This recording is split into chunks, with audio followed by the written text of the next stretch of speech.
begin this morning in Washington, where lawmakers are gearing up for a fight over just how much of Special Counsel Robert Mueller's report will be made public. That's after Attorney General William Barr released a summary of the Russia investigation's findings yesterday.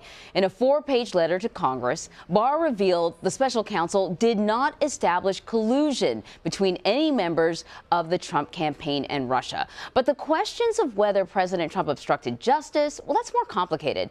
Mueller decided against actually making a judgment about whether the president tried to interfere with the investigation. Based on the report, Barr said there is insufficient evidence that he committed a crime. Mola Lenghi has more now from Capitol Hill.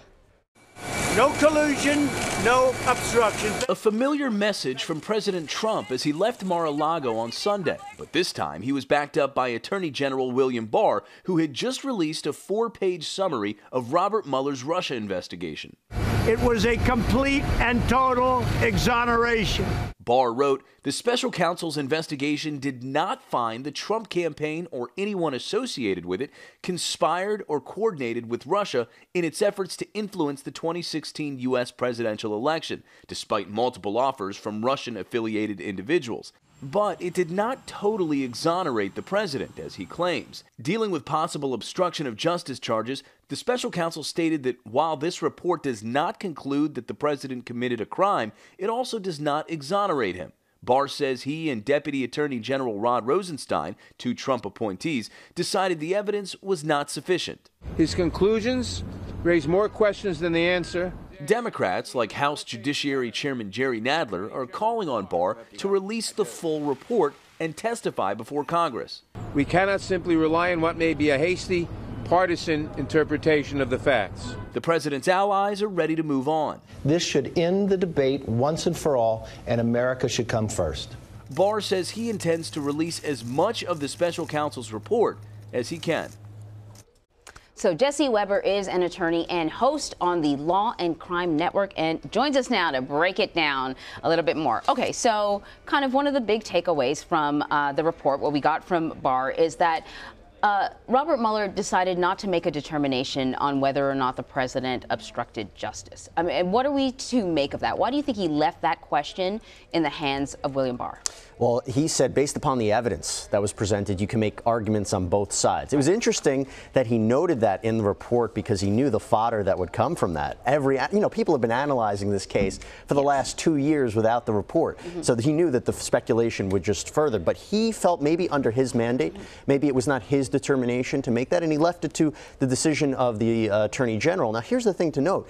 Barr didn't make that decision unilaterally. If you read that letter, he consulted with Rod Rosenstein, the Office of Legal Counsel, Department of Justice officials, and that's important that he did that because based upon an opinion of getting resources from all around, they looked at this and said it was insufficient evidence for obstruction. If you read his memo from a year earlier, you can kind of get the flavor of how he got there. So let's talk a little bit about that, because we know about this memo, and we knew that he sort of argued that it would be impossible for a president to obstruct justice in that way, in that a president certainly can fire a member of his staff if he wants to. And so he didn't sort of agree with the general premise that the president could obstruct justice. Well, he made it very clear. He set aside the issue of whether or not a president can be indicted, but what he did say was the idea a president sure can obstruct justice, but based upon the decisions that are being made here, if you have a debatable question and that could be resolved in 2 different ways, whether or not that's a dangerous precedent to set, because every time the president makes a decision about firing someone or having a conversation, you're going to second guess and say there's criminal liability attached. That's a dangerous thing to do. So based upon his memo, and again, we don't know exactly how he analyzed this report, that's a reasonable interpretation of the law. And when you talk about obstruction of justice, you need that concrete evidence. You need to be bribing witnesses, lying to federal investigators, really concrete evidence of obstruction of justice, not these, well, maybe interpretation, because that could be really dangerous. So, the Democrats and others have called for the release of the full Mueller report. Do you expect that to happen? They're going to try. Right. And I don't think that we're ever going to see a full, unredacted version of the Mueller report, and rightfully so. There's sensitive information in there about ongoing investigations and grand jury material. You don't want that.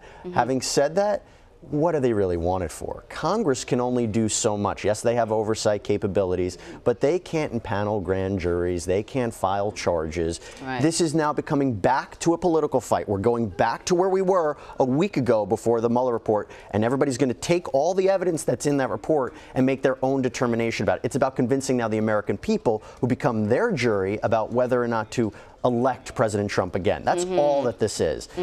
Maybe they'll get more information. Maybe we'll all get it. I don't know if that's necessarily a good thing, because I think at the end of the day, we just got a conclusion after 2 years and an extensive investigation that was very well staffed and thorough. Yeah. I think we should all, whatever side you're on, accept it and move on. Okay, so then how do we sort of like assess this in its sort of totalness? Lack of a better word. You know, we've had a number of indictments. People are going to be serving time if they haven't already started. So what do we make of this? Yeah, you know, the premise, the reason that the investigation started was to look into obstruction of justice and Russian meddling. There's been some clarification there, but not the conclusion that some people thought. Here's what we should take away from this. Yeah. Russia's a bad actor. Okay. They interfered with our election, or they attempted to. Thank goodness no American or anybody associated in the Trump campaign or the president himself conspired with a foreign entity to do that. Thank goodness that didn't happen. The people who mostly got indicted were for process crimes because they felt that they could get out of the system. Yeah. They felt they could manipulate the system by lying to investigators. That was the big crux of it. And yes, they had shady financial dealings in the past and they got caught up in it. Then now it moves to, if you were people who are questioning this president, they move on to the Southern District and they see what happened to his financial dealings before he was president, and that becomes the new focus. I don't think that we are now talking about impeachment. I don't think that we're going to be talking about removing the president before 2020. I think this was a big blow to that conversation. But if people are still interested in trying to find wrongdoing from the president, then you move on to the Southern District, but I don't know if they're going to find anything there. That's a separate question, but I think that this is a conclusion. This chapter's over and it's time to move on to something else. Jesse, perfect summing it up. Thank you so much. My pleasure. Thank you.